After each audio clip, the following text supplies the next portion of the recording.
Okay, good afternoon, everybody, and welcome back to the afternoon session. So Jane told me to tell you that I'm Conor Newman and I'm in charge, and that's about all as you need to know right now. It is my pleasure to chair this session. I'm a bit of a man under pressure. I was at a conference yesterday down in Killarney, the Europark Federation. The name says enough about what it is. It's an organisation of European bodies charged with looking after national parks throughout Europe. The conversation was very interesting because the theme of this conference was valuing nature. Now, because it was co-sponsored by the Heritage Council, we very quickly altered the title by our keynote address at the very start to say that it's actually about valuing heritage, which is a tricky thing to do. The first speaker was an economist. He was an enlightened economist, and in spite of the fact that he had an enormous breadth of interests, he was Patrick ten Brink from the European Institute of Environmental Policy. He found himself the victim of a characterization that happens all the time at such gatherings. So I think it's probably fair to say we could characterize all of us here as believers in landscape, the value and importance of landscape, as people who would run a mile from those bean counters who would like to try to calculate the value of landscape in pounds, shillings and pence. So we might characterize economists as that type.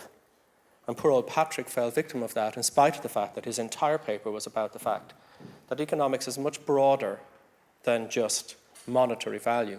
It's about values in general.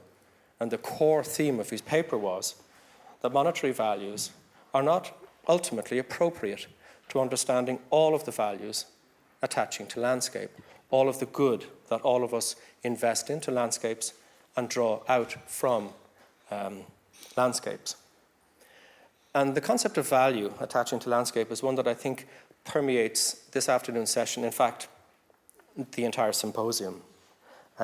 The two speakers are united in that. I'm going to introduce them both simultaneously, if I might, because I think the common ground that they share between each other in terms of the enriched thing that is landscape, this massive human investment in place, and how that place kind of delivers our own realities, the qualities of those realities, whether they're edifying or nullifying, are all part and parcel of the work that we're celebrating over the course of today in this symposium. On a day like this, landscape is where it's at.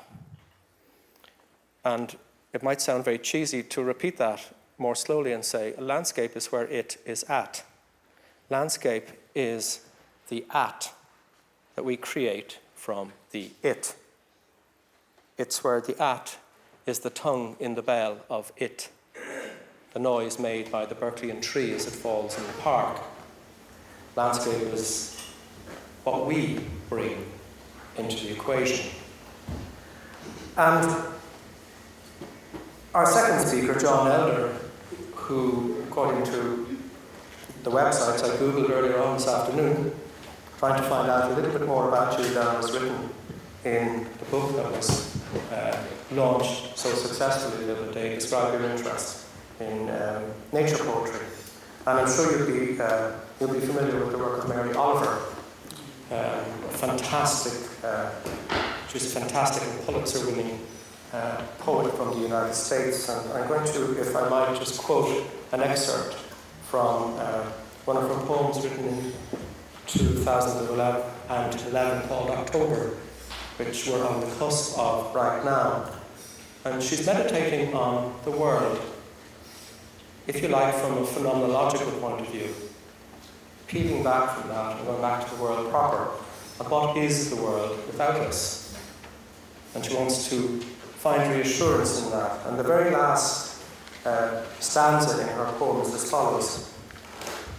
Sometimes in late summer I won't touch anything, not the flowers nor the blackberries brimming in the thickets. I won't drink from the pond. I won't name the birds or the trees. I won't whisper my own name.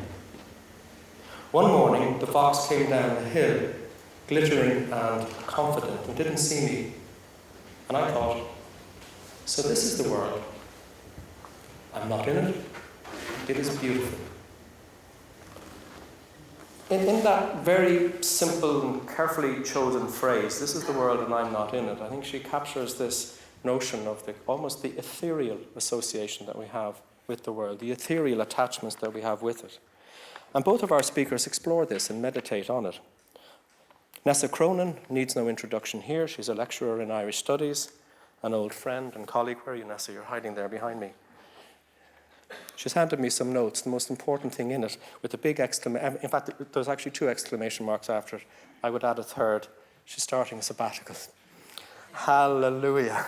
Starting a sabbatical, that El Dorado that we all seek, where she's going to be studying in Stanford Humanities Centre, in the University of Nantes, and she's going to be the Peter O'Brien Visiting Fellow at Concordia University in Montreal, where she will continue her studies and her writings on Irish cultural landscapes and the literary traditions associated with landscapes. So the 2 projects Nessa's involved in particular, I know you're probably involved in like 127 projects like most people sitting here who are fretting about them, is the Omus Áitse and the Mapping Spectral Traces. I'm sorry, Nessa, I'm going to, if I turn around, people won't be able to hear me in the mic. 2 projects that are absolutely focused on this connection that people make with place and on the intangible connections. We make very tangible connections with place. As an archaeologist, these are things I study. I study them in order to access the intangible.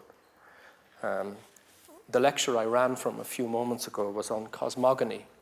So now the students have another word. If they ever play Scrabble and have an unusual combination of letters, they'll at least be able to write that down. Nessa's lecture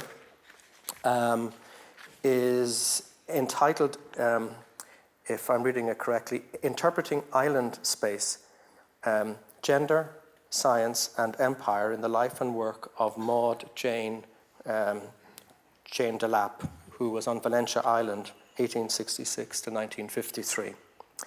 John Elder equally needs no introduction here to NUI Galway. You've been here before, John, and spoken. And as we all know, John's expertise is in English and writing and about the environment and about the world around us, meditations on that. And while your area of specialization is in that, you have helped to put Tim Robinson on the map in a way that no author can do for themselves, with no disrespect to Tim or any other authors here. There's a particular quality to one's presence on the landscape of world scholarship when your work is analysed, meditated on, critiqued, and promoted by somebody else. It's a selfless thing, but in achieving that, your work has achieved something really very special, because it's not just reviewing what Tim has achieved over the years, it's adding to it, adding your own perspective to it, and taking up that moment of reflection that is so present in all of Tim's writing, and working it again and again as it can. It's an alloy. The alloy of people and place is one that can be reforged over and over and over again. It's what we do. It's what humans do. I've often spoken on landscape, and I have another cheesy expression, and it is this. Fish swim, birds fly, people landscape. John's talk is going to be dwelling on the edge, is the title of that. I think we all dwell on the edge, and even as I'm talking here, I have a very strong sense that I'm dwelling on the edge, and I've probably reached the edge of the amount of time that is normally allocated to somebody who has the job of introducing speakers. But it's such a pleasure and a privilege for me to introduce these 2 speakers to you. Each speaker is being given approximately 30 minutes. Now, I've told them already I'm a coward. If I, like the rest of the audience, witness a lift-off moment, I'm certainly not going to let the clock stop that. But having said that, we have a short break after this where we'll have a discussion, and then a break before the film is shown in this room, I take it, Jane.